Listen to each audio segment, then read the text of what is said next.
नमस्कार दोस्तों, आज की इस वीडियो में हम देखेंगे कंबाइंड शेप का सेंट्रॉइड कैसे निकाला जा सकता है। आपकी स्क्रीन पर एक डायग्राम दिखाई दी गई है। उसमें आप देख सकते हैं कि 800 mm बाय 400 mm वाले रेक्टेंगल में से 400 mm डायमीटर वाले दो सेमी सर्कल कट किए गए हैं।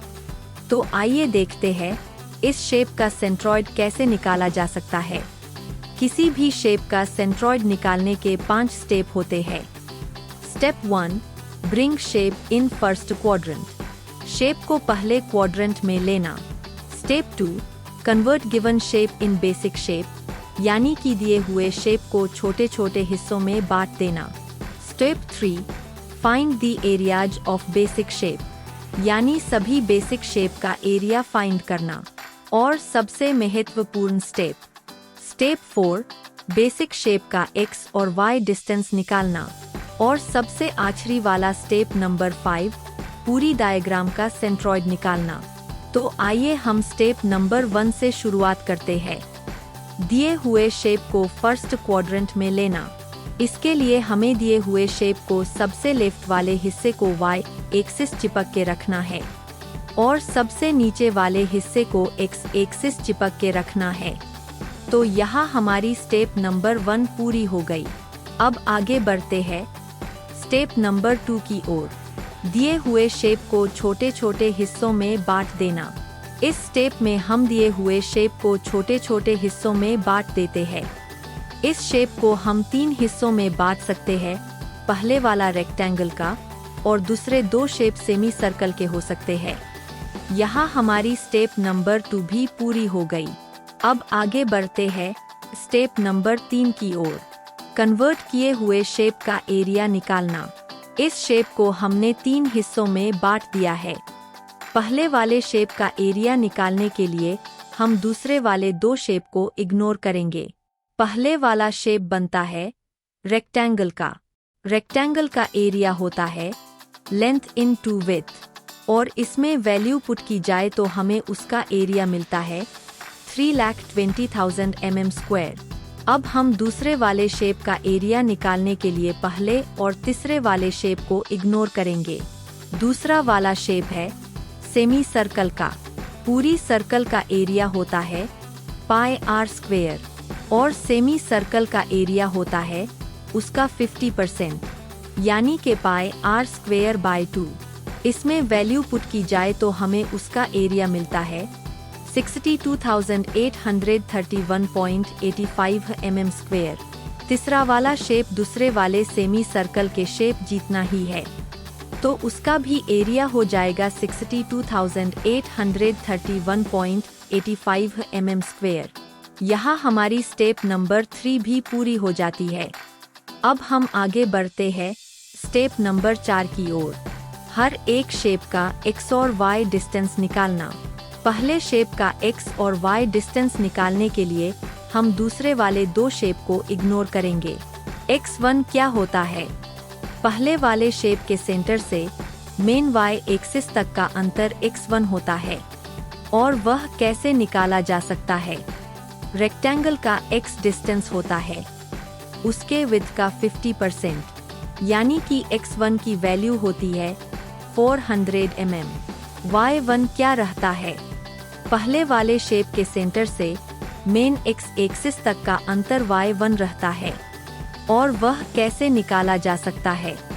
रेक्टेंगल का y डिस्टेंस होता है उसके हाइट का 50%, और वो आती है 200 mm। अब दूसरे शेप का x और y डिस्टेंस निकालने के लिए हम पहले और तीसरे वाले शेप को इग्नोर करेंगे। x2 क्या होता है? दूसरे वाले शेप के सेंटर से मेन y एक्सिस तक का अंतर x2 रहता है, और वह कैसे निकाला जा सकता है? सेमी सर्कल की जो साइड कट की गई है उसे से सेंटर तक का अंतर रहता है 4r/3π। वह अंतर पूरे 800 में से माइनस किया जाए तो हमें x2 की वैल्यू मिल जाएगी। तो यहाँ x2 की वैल्यू आती है 715.11 mm। y2 क्या रहता है? दूसरे वाले शेप के सेंटर से मेन x एक्सिस तक का अंतर y2 रहता है, और वह कैसे निकाला जा सकता है?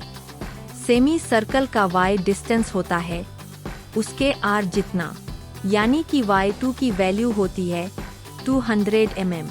तीसरे शेप का x और y डिस्टेंस निकालने के लिए हम पहले और दूसरे वाले शेप को इग्नोर करेंगे। x3 क्या होता है? तीसरे वाले शेप के सेंटर से मेन y एक्सिस तक का अंतर x3 रहता है और वह कैसे निकाला जा सकता है? सेमी सर्कल की जो साइड कट की गई है उसे से सेंटर तक का अंतर रहता है 4r/3 पाई, तो x3 की वैल्यू होती है 84.88 mm। y3 क्या रहता है? तीसरे वाले शेप के सेंटर से मेन x एक्सिस तक का अंतर y3 रहता है और वह कैसे निकाला जा सकता है? सेमी सर्कल का y डिस्टेंस होता है उसके r जितना, यानी कि y3 की वैल्यू होती है 200 mm। यहाँ हमारी स्टेप नंबर 4 भी पूरी हो गई। अब हम आगे बढ़ते हैं स्टेप नंबर 5 की ओर। पूरे शेप का सेंट्रॉइड निकालना। x बार की वैल्यू हम सिंपल फार्मूले के द्वारा निकाल सकते हैं a1 x1 minus a2 x2 minus a3 x3 divide by a1 minus a2 minus a3।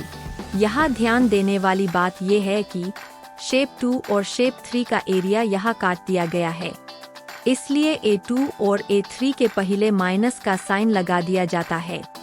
इस फार्मूले में सिर्फ हमें वैल्यूज पुट करनी है तो हमें फाइनल आंसर मिल जाएगा x bar is equal to 400 mm।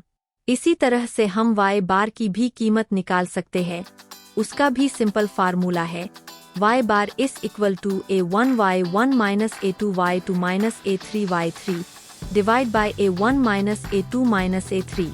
यहाँ भी हमें a2 और a3 के पहले माइनस का साइन लगा देना है।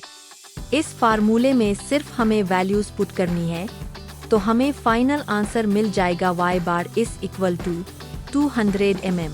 यहाँ हमारा यह प्रॉब्लम पूरा होता है। आपके प्रैक्टिस के लिए एक और प्रॉब्लम गूगल फॉर्म के लिंक के द्वारा डिस्क्रिप्शन में दिया गया है, आप उसे भी सॉल्व कर सकते हैं। यदि आपको यह वीडियो अच्छी लगे तो लाइक करें और अपने दोस्तों के साथ भी शेयर करें। अगर आपका कोई सुझाव है तो कमेंट बॉक्स में जरूर कमेंट करें। Thanks for watching.